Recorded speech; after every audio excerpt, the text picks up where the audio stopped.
County School Board is discussing a resolution that would allow, that would pledge their cooperation with ICE.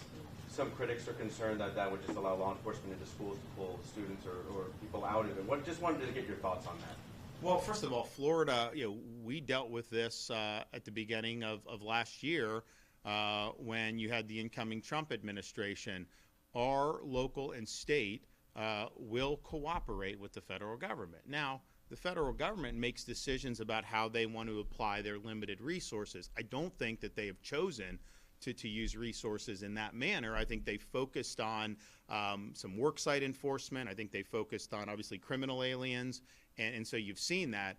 But I don't think any governmental entity in Florida can be a sanctuary jurisdiction. That's just not what we are. And you see what's happening in some of these places. It's like, okay, we have elections in this country. People legislate laws on your behalf. You don't have to like it. In fact, you have the right to go out there and get new people in every 2 years in Congress, every 4 years for president. And when we had an election in 2024, there were a couple big issues, but one of them was we had 4 years of the border on the south being open. And millions and millions of people flooded in this country illegally. And a lot of Americans didn't like that. And a lot of Americans wanted to see someone address that. And so candidate Donald Trump said, as president, I'll tackle this, right? But I think what we're seeing in some of these jurisdictions who maybe voted the other way is, well, they don't want to see that. And so they think they're going to just go out there and disrupt some of this. We had a lady in Jacksonville that allegedly punched one of our state troopers. I'll tell you, you picked the wrong state to do that in. That ain't gonna fly here. So I see that around the country, and you see different stuff. You see what's happening in Minnesota. You see what's happening in all these things. You have threats against people who are doing their job.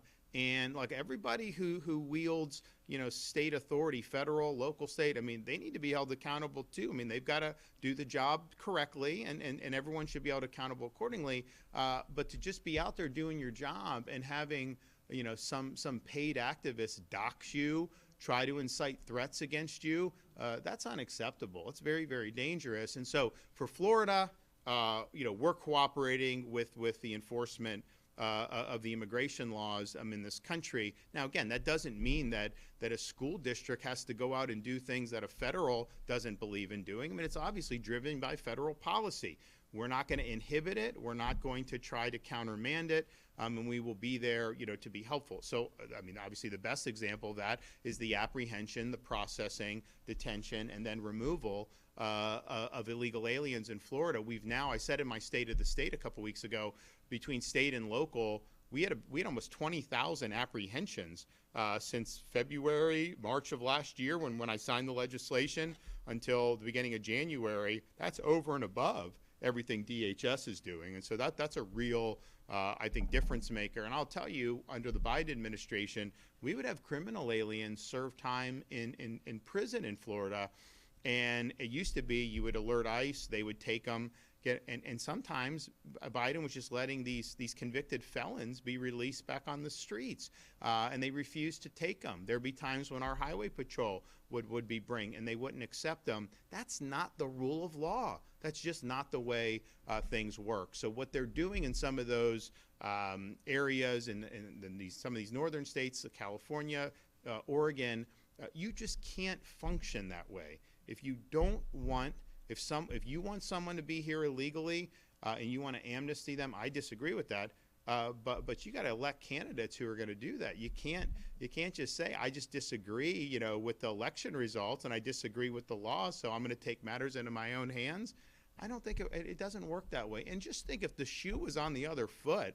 Imagine if Florida was like saying, on some just routine statutes with a different administration. I think the posture would be a lot different from how you see, some of the static. I will say this, though. We've shown that cooperation can avoid a lot of the issues that you're seeing in some other parts of the country. I think when you have governors and locals that are trying to thwart, it's going to create friction. That's just the reality. So we've shown, that you could have smooth operations. But I do think that, physical securing of the border, huge, but And yes, interior enforcement, 100%. We've done more on that than any state. But removing the incentives to be here illegally is the most powerful. So in Florida, you're ineligible for a driver's license. You can't get in-state tuition. They put that in like 10 years ago. We took that away. You did those things. We did E-Verify, but the legislature would only do up to 25 employees. So if you have less than 25 employees as a business, you don't have to do verification for eligibility to work. And so if the feds, and then the remittances, the Somali fraud you saw in Minnesota, they're sending remittances back for the proceeds of that to Somalia. Well, you can tax the remittances, or you can even not allow remittances unless somebody has a right to be here, or you can do a combination of both. But I would say getting at some of those carrots and removing some of the carrots, that'll do a lot to ensure we have a legal workforce, that we don't have large populations of people who are from foreign countries here illegally. And so it's a combination of all those, but removing the carrots. We've actually shown success in doing that in Florida. They've even written, I mean, it's interesting, some of the more liberal publications, they're writing about it as it's like negative, like, oh, there's not as much money spent on health care because of, like, I think most taxpayers are glad to be saving money, right? I mean, isn't that what we want to do? But we've shown that can be successful, but a state cannot do what the federal government can do. I mean, the federal government they could stop the remittances to Somalia tomorrow. Congress could get that done so easily. And just think about it. The reason they're committing the fraud is because they want to send the money back. And so it would be a disincentive for fraud, and obviously a disincentive to come and be employed here in this country illegally. So that would be what I would do. What is your reaction to the MOU